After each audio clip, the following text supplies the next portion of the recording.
Assalamualaikum dan salam Sarawakku sayang, bersama saya Nur Iqmal Hamjani. Berita utama, Gabungan Parti Sarawak GPS menyerahkan kepada Kebijaksanaan Duli Yang Maha Mulia Yang di-Pertuan Agong mengikut kuasa yang diperuntukkan kepada Baginda dalam Perlembagaan Malaysia untuk melantik Perdana Menteri yang akan mengetuai kerajaan yang kukuh untuk mentadbir negara. Dalam satu kenyataan dikeluarkan Pejabat Premier Sarawak pada Selasa, GPS memaklumkan telah mengemukakan cadangan penubuhan kerajaan Malaysia terdiri daripada Gabungan Perikatan Nasional (PN), Barisan Nasional BN, Gabungan Rakyat Sabah GRS dan GPS yang mewakili kerangkuman masyarakat Malaysia yang terdiri daripada pelbagai kaum dan agama. GPS berpendirian bahawa mandat rakyat hendaklah dihormati berikutan kemulut politik di Semenanjung Malaysia.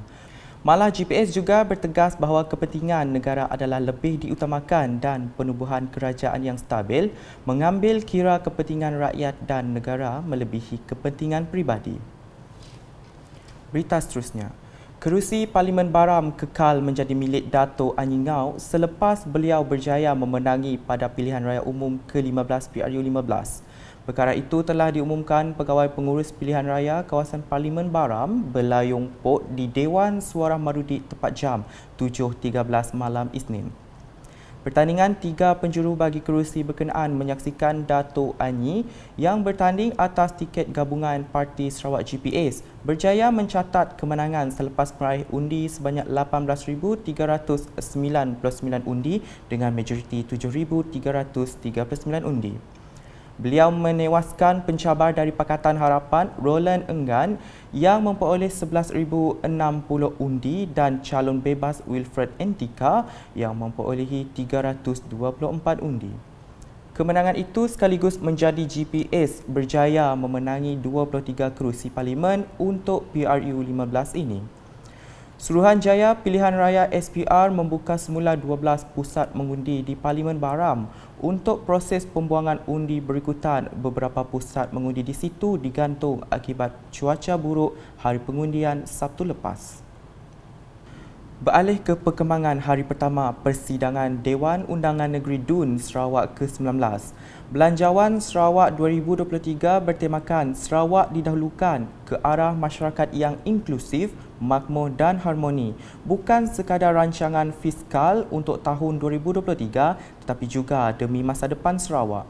Premier Sarawak Datuk Petinggi Tan Sri Dr. Abang Abdul Rahman Zohari Tun Datuk Abang Openg ketika membentangkan belanjawan itu pada Isnin telah mengetengahkan 11 teras strategik yang akan menjadikan Sarawak lebih selamat, lebih terjamin, lebih berdaya tahan dan lebih makmur ke arah mencapai negeri berpendapatan tinggi menjelang 2030. Katanya teras strategi pertama ialah mencapai kesejahteraan ekonomi yang mempunyai 5 inisiatif iaitu mewujudkan peluang pekerjaan dan perniagaan, membina lebih banyak perumahan mampu milik, mempergiatkan program pembaharuan bandar, meningkatkan peluang pemilikan rumah dan menyediakan bantuan penyewaan dan pembaikan rumah. Jelas beliau bagi inisiatif pertama iaitu mewujudkan peluang pekerjaan dan perniagaan Sarawak akan melaksanakan pelbagai projek berpaksikan rakyat. Thus, in 2023, the implementation of various people-centric projects will be intensified, which include the following. 1. Google Transformation Program with an allocation of 420 million ringgit. Project Rakyat with an allocation of 500 million ringgit, and 3 special projects, formerly known as minor rural project, with an allocation of 237 million ringgit. Tambah Premier Sarawak lagi, Sarawak juga membina lebih banyak perumahan mampu milik dengan menyediakan kira-kira 52 juta ringgit pada 2023 untuk pelaksanaan 21 projek rumah mampu milik di Kuching, Serian, Betong, Sibu, Mukah dan Miri. Katanya lagi turut sedang dan akan dilaksanakan adalah mempergiatkan program pembaharuan bandar antaranya seperti berikut.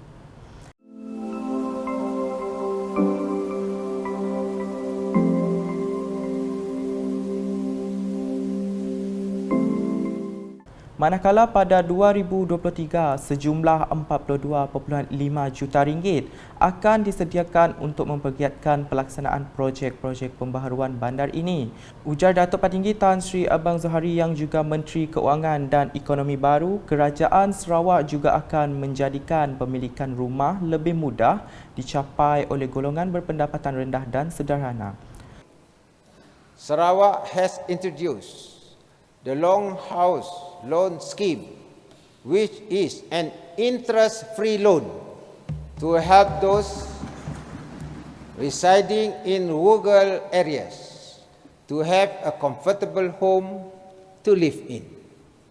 The scheme offers interest-free loan up to 30,000 ringgit per door in the form of building materials for the longhouse communities to build or repair their units. Tambahnya, Kerajaan Sarawak juga telah memperkenalkan skim pinjaman rumah panjang yang menawarkan pinjaman tanpa faedah sehingga RM30,000 sepintu dalam bentuk bahan binaan untuk komuniti rumah panjang membina atau membaiki unit mereka. Turut disediakan RM40 juta bagi skim bantuan deposit perumahan HDAS yang akan memanfaatkan 4,000 pembeli rumah dan pembiayaan akhir membeli rumah.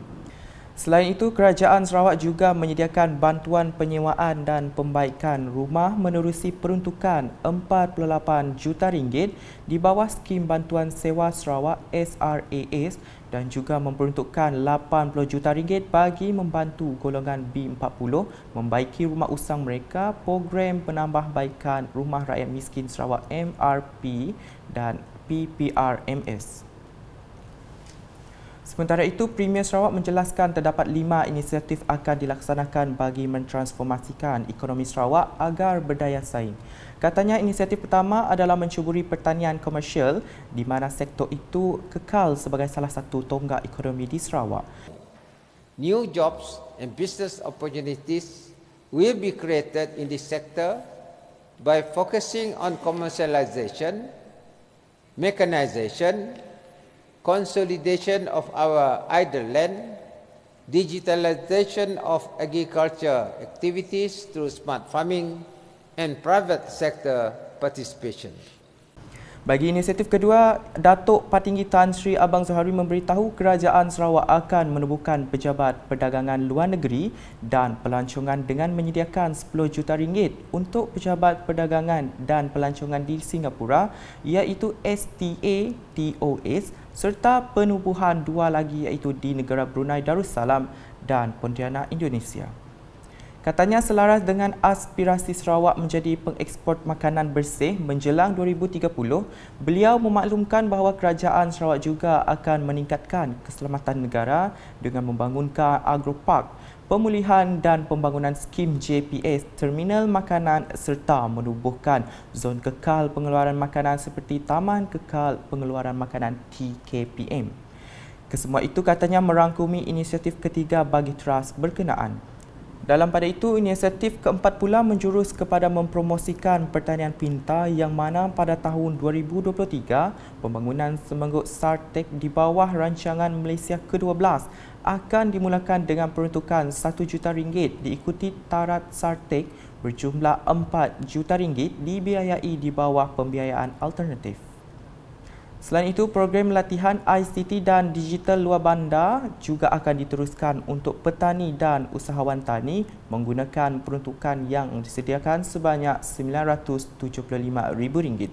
The development of precision farming park in Rampangi, Kuching, Sungai Sebiu Bintulu and Kabuloh Miri will include modern agriculture facilities such as automated machine, sensors, and Internet of Things (IoT). It focuses on the production of high-value food crops with private sector participation. In 2023, a sum of RM21 million will be provided for this development under alternative funding. Katanya inisiatif kelima ialah meningkatkan pendapatan peladang dan pekebun kecil dengan peruntukan berjumlah RM44 juta untuk melaksanakan pelbagai program. Dalam perkembangan sama, Datuk Patinggi Tan Sri Abang Zohari berkata Kerajaan Sarawak memperkenalkan 3 inisiatif dalam Teras Strategik kelima Belanjawan Sarawak 2023 iaitu membangunkan modal insan. Menurutnya, inisiatif yang pertama adalah meningkatkan kualiti pendidikan di mana Kerajaan Sarawak telah membelanjakan lebih 13 juta ringgit sejak 2019 bagi menyediakan pengajaran sains dan matematik dalam bahasa Inggeris, program Dwi Bahasa menerusi pendidikan sains, teknologi, kejuruteraan dan matematik STEM. Selain itu, sejumlah 28 juta ringgit akan diperuntukkan bagi menumbuhkan institusi pembelajaran dan pusat sumber di seluruh negeri seperti prasekolah baharu, sedidik, pusat latihan automotif termaju dan perpustakaan kampung di pekan-pekan kecil di Sarawak. I am pleased to inform that in April this year, we have opened our first state-owned international school in Kuching. In 2023, a sum of 8 million ringgit will be provided to cover the operating expenses of this school. The second international school, located at Mile 12, Kuching Siran Road, costing about 58 million ringgit, funded under alternative funding, is nearing completion, where it is expected to start operation by 2024. The other 3 international schools, located in Cebu, Miri and Bintulu, will follow suit from 2025 onwards. Bagi inisiatif kedua, Datuk Patinggi Tan Sri Abang Zohari memberitahu Kerajaan Sarawak akan meningkatkan pembangunan bakat melalui Kementerian Pendidikan, Inovasi dan Pembangunan Bakat yang mana kira-kira 3 juta ringgit diperuntukkan untuk pembangunan profesional berterusan termasuk meningkatkan kemahiran semula guru dan pemimpin sekolah. Ia termasuk sejumlah 1.3 juta ringgit tambahan untuk memupuk pengetahuan teknologi maklumat dan komunikasi dalam kalangan guru dan pelajar. Inisiatif ketiga pula menyediakan program bantuan pendidikan melibatkan geran operasi 40 juta ringgit kepada Pusat Kecemerlangan Teknologi Sarawak Sentex, manakala 30 juta sebagai bantuan bayaran balik pinjaman PTPTN bagi graduan Sarawak yang telah membayar balik 30% dan ke atas. Selain itu, 20 juta ringgit juga diperuntukkan untuk asuhan dan pendidikan awal kanak-kanak ECCE, geran tahunan 15 juta ringgit kepada 3,000 institusi asuhan awal kanak-kanak, 13.7 juta ringgit untuk biasiswa dan pinjaman untuk pelajar, 10 juta ringgit untuk program tuition percuma dan 1.95 juta ringgit untuk Pusat Intervensi Awal Sehenti OSEIC Sarawak. Masih dengan laporan persidangan DUN, Premier Sarawak berkata kerajaan negeri akan terus melaksanakan pelbagai program untuk memperkukuhkan kebajikan sosial rakyat di negeri ini dalam Belanjawan 2023 Sarawak. Katanya kerajaan Sarawak akan terus meningkatkan perlindungan wanita, kanak-kanak, warga emas dan mereka yang kurang bernasib baik dengan model pembangunan yang berpaksikan rakyat. This program include the following: 1. 52 million for various welfare aids such as Bantuan Am and Bantuan Bencana. 2. 21 million for free water program. 3. 15 million for postnatal care assistance. 12 million for Kenyalang Gold Card. 10 million ringgit for Endowment Fund Sarawak. 10 million ringgit for financial assistance on electricity connection charges. 4.2 million a special grant for Kasih Suri Keluarga Malaysia. 8. 3.75 million for low-income household empowerment program eLife. 3.5 million for awareness and intervention programs for community well-being program, and 2 million for bantuan pesakit buah pinggang. Premier Sarawak menambah selain bantuan kewangan, Kerajaan Sarawak juga akan menyediakan peruntukan untuk mewujudkan pusat-pusat untuk komuniti kurang bernasib baik dan berkeperluan khas. 500,000 for the setting up of safe haven for homeless and displaced community center in Bintulu and Miri. a transit shelter to provide assistance and protection among the individuals and families who are involved in social problems. 2, 500,000 for the initial work to set up Special Needs Community Center, SNCC. 3, 2.2 million for setting up Community Social Support Center, CSSC, that function as a one-stop center for social issues, problems, and intervention for the disadvantaged, vulnerable, and marginalized families and individuals like those having problems of addiction, homelessness, divorce, marriage, personal identification, etc. Sementara itu, dalam membangunkan belia Premier Sarawak berkata kerajaan negeri akan terus mempergiatkan pelaksanaan program-program termasuk dalam bidang sukan dan kebudayaan. Untuk itu, kerajaan Sarawak katanya memperuntukkan sebanyak 6.1 juta ringgit untuk pembangunan belia dan program sukan massa. In 2023, a sum of 6.1 million will be allocated towards youth development and mass sport programs, which among others include International Youth Mental Health Conference, International E-Sport Games, National Extreme Sports Challenge, International and State Youth Volunteer Day, Youth Environmental Program, Youth Entrepreneur Setup, and many more. Beliau menambah kerajaan Sarawak juga akan membentukkan 2 juta ringgit untuk melaksanakan pelbagai aktiviti di bawah pembangunan usahawan belia. Bagi membangun dan menaik taraf kemudahan sukan pula, Datuk Patinggi Tan Sri Abang Zohari berkata sejumlah 41 juta ringgit akan diperuntukkan kepada Perbadanan Sukan Sarawak dan 17 juta ringgit kepada Majlis Sukan Negeri Sarawak untuk membiayai operasi mereka serta melaksanakan pelbagai program pembangunan sukan.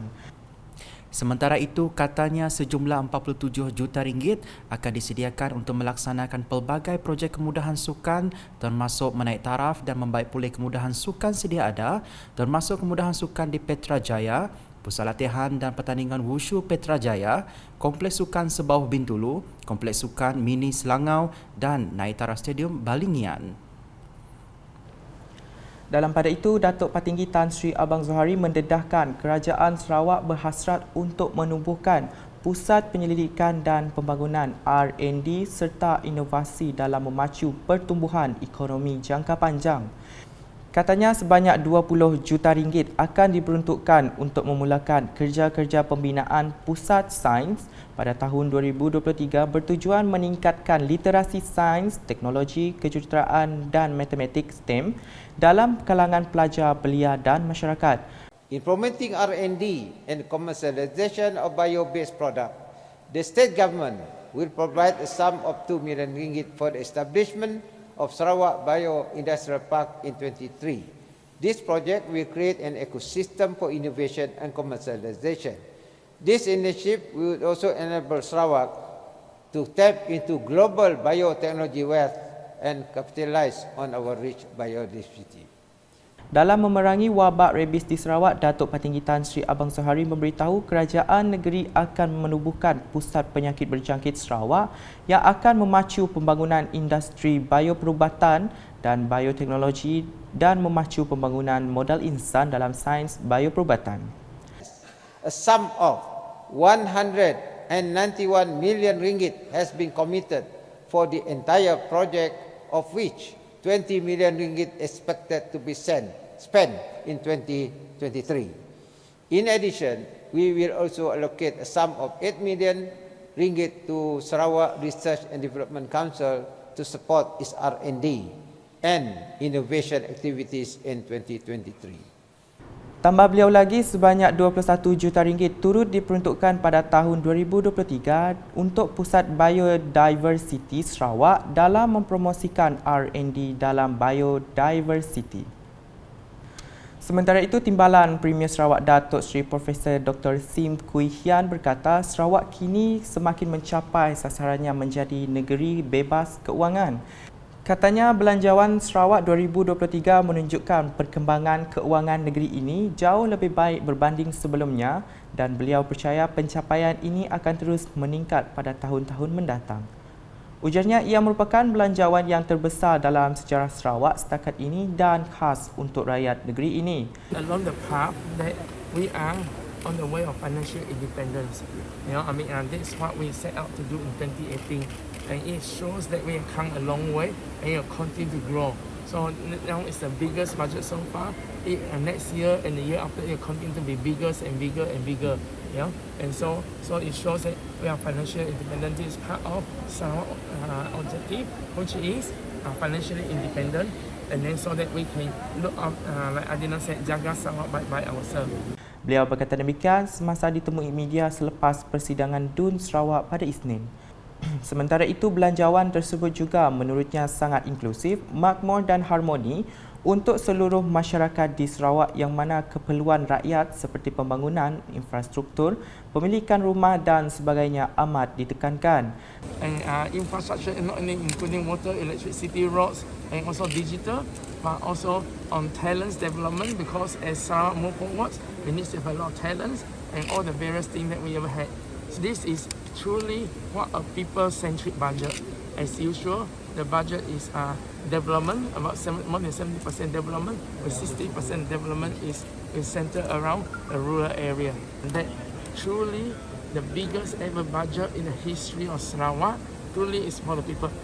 Tambah Datuk Seri Dr. Sim lagi, kerajaan Sarawak dalam beberapa tahun sebelum ini juga banyak menekankan kepada penjanaan semula pendapatan. That one including in this budget that all the GOC now has to report a profit and have to give back to the government. So this is the first time that we are doing that.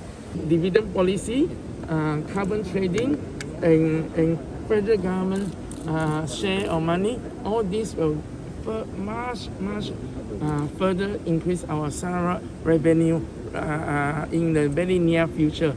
If you look carefully, everybody will have benefited from this budget. Terdahulu, Premier Sarawak Datuk Patinggi Tan Sri Dr. Abang Abdul Rahman Zahari Tun Datuk Abang Openg telah membentangkan belanjawan Sarawak berjumlah 11.035 bilion ringgit bagi tahun 2023. Sekian edisi Tengah Hari bersama saya Nur Iqmal Hamjani. Berita lebih lanjut boleh didapati di semua platform media sosial UKAS termasuk portal ukas.sarawak.gov.my dan UKAS channel di YouTube. #MediaBarFakta. Salam UKAS.